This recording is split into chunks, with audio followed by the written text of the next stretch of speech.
The Indiana Pacers might have just lost the NBA Finals, man. And there's a lot I have to talk about from this game, and a lot of it isn't even really related to my notes because my notes for this whole game were really about giving a lot of props to Indiana because they were deserving it for most of the game and being really critical of a lot of things that OKC were doing, specifically like J Dub and Shea and Chet, besides the fourth quarter or the second half.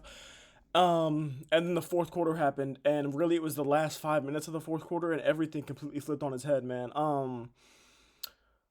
Couple things that I really want to talk about in this game, and let's just go ahead and start with the fourth quarter because it was a clutch game. It was a phenomenal ending. Well, not a phenomenal ending, but it was a really good game. And up until like the last minute or two of the fourth quarter, where things really did slow down a lot, it was a phenomenal game and a phenomenal ending.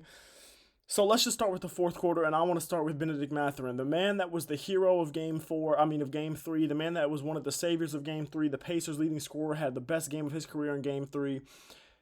And then you go to the free throw line, and I believe the Pacers were down four, I think, and you go to the free throw line with like 45 seconds left, down four, and you miss both. You missed both of the free throws. And then after that, for the rest of the 45 seconds, you go on to commit, I think, two silly personal fouls.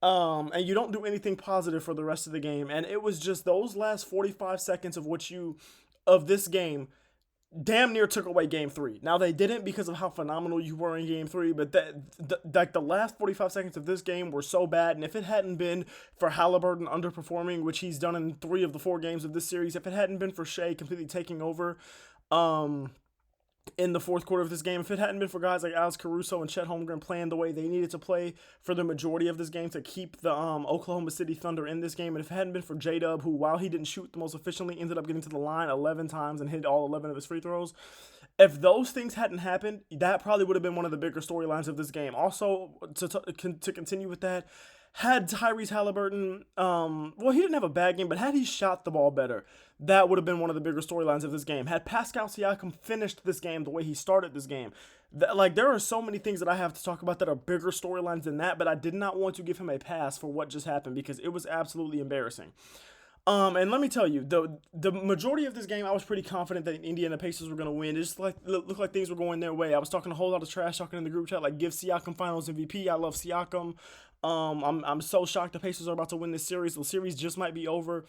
And then at some point in the third quarter, ESPN flashed the graphic, and it was Indiana was up 10 at that point, and they were talking about, oh, Indiana's largest lead of the game, largest lead of the series. And as soon as that graphic popped up on my screen, I knew the Pacers lost this game, and it was not about anything that happened at that time. It wasn't about the OKC Thunder immediately getting momentum after that time. It wasn't about anything like that. It was simply the fact that I saw that graphic, and I was like, something about that tells me the Oklahoma City Thunder are going to win this game, and I just happened to be right. I wrote it down in my notes and everything because I specifically remembered that point, and I was like, they might win this game now. So first, before I go to get into an evisceration, there's a couple guys that I want to give a shout out to. TJ McConnell, you didn't have the same impact that you had in Game 3, but you did have a pretty solid impact in the 18 minutes that you played. You got your 8 points, you got your 2 assists, you didn't get the steals that you have been getting, but you did some solid things in your minutes. Obi Toppin, even though you finished being a minus 15 on plus minus, I think a lot of that is just because you ended up playing a lot of minutes. You were very impressive in this game. 7 of 12, 17 points, 7 boards. I want to take back what I said about in Game 2 about that Game 1 game being a fluke. 3 of the 4 games this series, you've been one of the Pacers' best players. So, phenomenal. Like, a good game from you. I want to give props to you. Ben Shepherd, in your 12 minutes, you did some okay things. The fouling was nuts, but you did some okay things. And Pascal Siakam for the first half, maybe first 2.5 quarters of this game, was the best player on the court, easily. Tyrese Halliburton, you didn't have a terrible game. You were solid. You were hyping the crowd up, and you were able to get to the cup almost at will during that fourth quarter to get your team some easy layups. Well, not easy layups because some of those layups were crazy finishes, but to get your team some simple 2 points, everything like that. And to get to the free throw line, you did some good things in the fourth quarter. I don't want to pretend like you just had like the worst game of your entire career. Okay, so yeah, okay. Let's go ahead and let's get past that.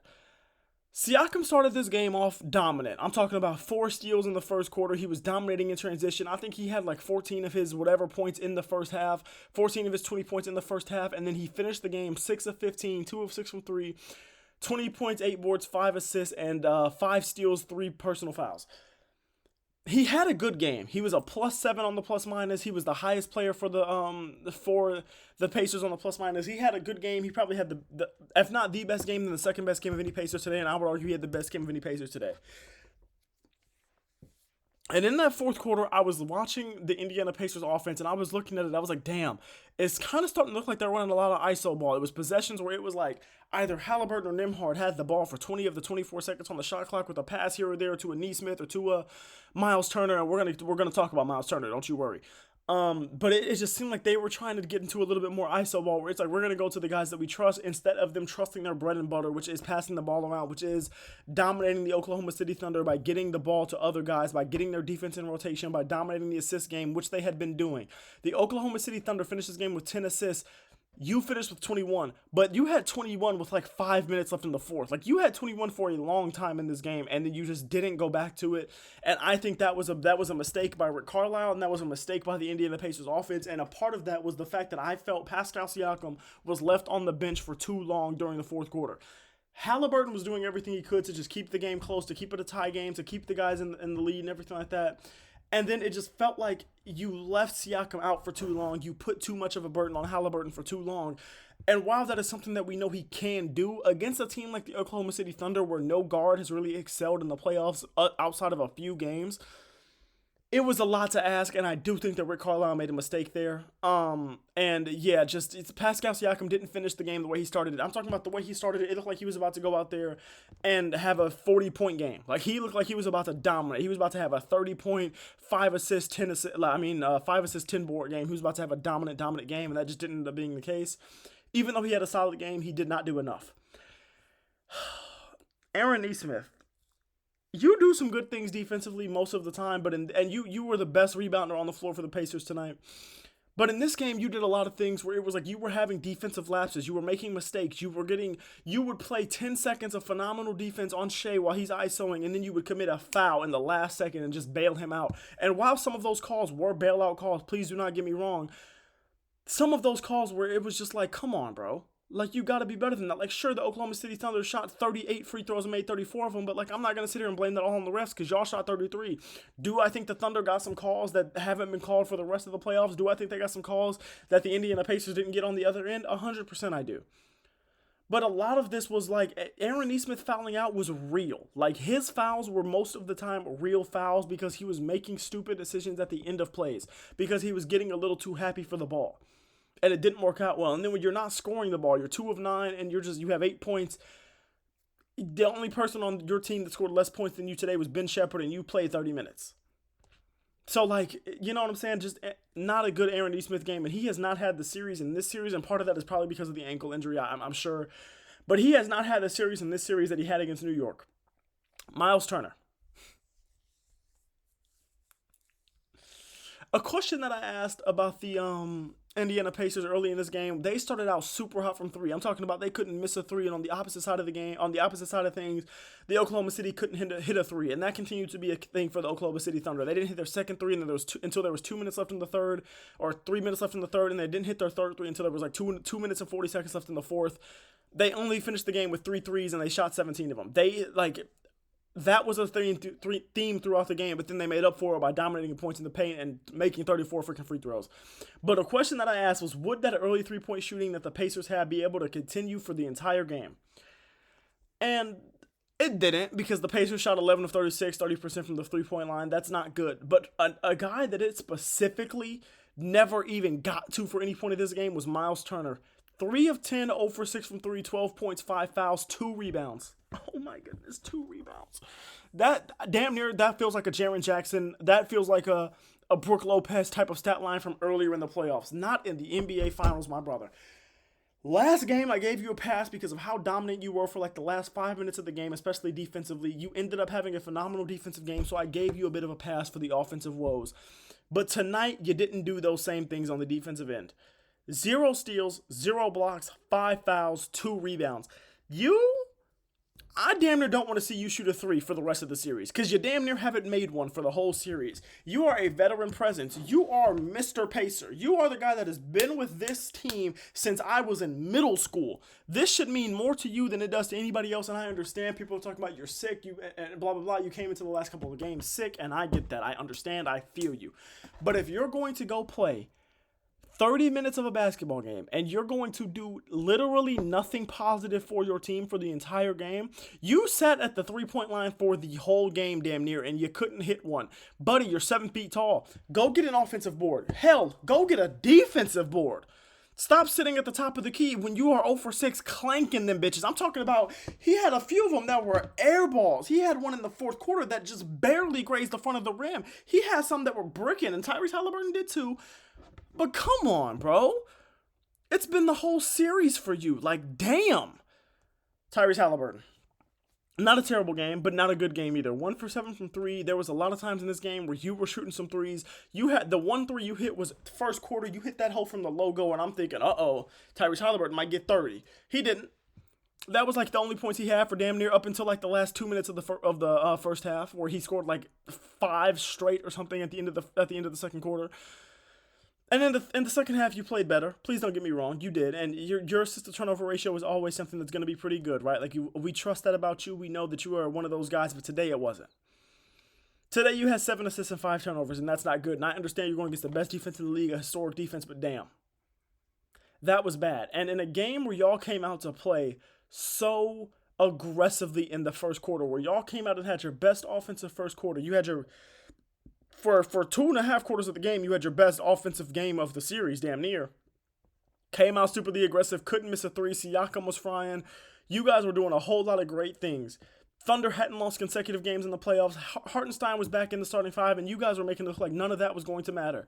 And then in the fourth quarter, you just collapsed. And you want to know why? It was Shai Gilgeous-Alexander. And for the majority of the game, I was talking about how Nembhard was doing a phenomenal job on Shai. He was denying him from getting to the ball. He was holding him to 0 assists and a couple of turnovers. He was holding him to inefficient shooting. Shai was resting for a lot of the game. Like, he was just doing a phenomenal game. And while Shai ended up with 0 assists, I don't care about none of that. He finished with 35 points, 12 of 24 from the field, 10 of 10 from the free throw line. And, man, a lot of that is on Aaron Nesmith. It's not all on Andrew Nembhard. But that note that I had about Andrew Nembhard doing a great job, it's still true for the majority of the series. But at the end of the day, sometimes the better player is just going to fry you. And that's what Shai Gilgeous-Alexander did here in the last 5 minutes of this game, taking over. I'm talking about hitting middies, getting to the free throw line at will, which I know most of us hate to watch it. But at the end of the day, it is part of his strategy. It's something that if you have watched the OKC Thunder, you recognize that anytime they are struggling offensively, or anytime he is struggling offensively, he does everything he can to get to the free throw line. And up until late in the second half, he had only shot like 2 free throws in the game, but then he finished with 10 because he was getting to the line at will when he needed to. They were taking advantage of the fact that Indiana was frustrated because of how their lackadaisical offense, because of how they were not performing well on offense in the stretch. He took advantage of that. He got those guys into the positions that he wanted them to be on defensively. And shout out to Mark Dayton. Him resting Shai or at least playing him in a little bit more conservative minutes in the first 3 quarters of this game allowed for him to be super fresh in the fourth quarter. And while I was critical of it for most of the game because they were losing, it paid off dividends. Alex Caruso came in and scored 20 points and was the best player on your team for a good chunk of this game. I still don't know how the Bulls got no picks for him, but him doing that allowed for you to stay in the game, and that's one of those things that allows for Shai to get to the point where it's like, okay, I haven't had a good game. Let me lock in now. Let's hoop. Let's get it into the fourth quarter. Let me show y'all why he rested me and why he had that much faith in me. J-Dub, solid game. Like, I just don't... Chet, in that third quarter, and you were doing a lot of things, and while you only had 14 points on 9 shots, people are going to be like, well, that's not a great game. Your rebounding was phenomenal. Your defensive presence was very good. You had some timely buckets, and I was overall satisfied with the things that you did in this game, and I would even say impressed with a lot of the things that you did in this game, especially with, you roll your ankle twice, you get a knee to the shin, all that stuff. All that is to say, man, I think the Indiana Pacers might have just lost this series. And you're saying it's 2-2. How do you think they just lost this series? You were just talking about how they had all the momentum, blah, blah, blah, and all that's true. And you might think this is blasphemous for me to say, but this is a game where you have the opportunity to put this team away, to win the finals, because you think, even though OKC is a great team, they're young still. You don't think that if you go up 3-1 that they're just like one of those teams where it's like, yeah, but they have a very good chance of coming back. And while they would have had a solid chance, I believe, going up 3-1 I think would have been the dagger. Would have been the nail in the coffin. And instead, Shai Gilgeous-Alexander refused to lose. And I think you might have just lost the series because now you go back into OKC. Tyrese Halliburton's had one good game. Miles Turner hasn't done a damn thing. Obi Toppin's been great for 3 of the games. Do you think that's going to be able to continue? Like, I just don't know, man. You go back into OKC, and I think there's a lot of feelings of, like, the Indiana Pacers being demoralized because they had this game. It's not like they just lost this game. They were up 10 in the third quarter. They were up for the majority of this game, and they lost this game.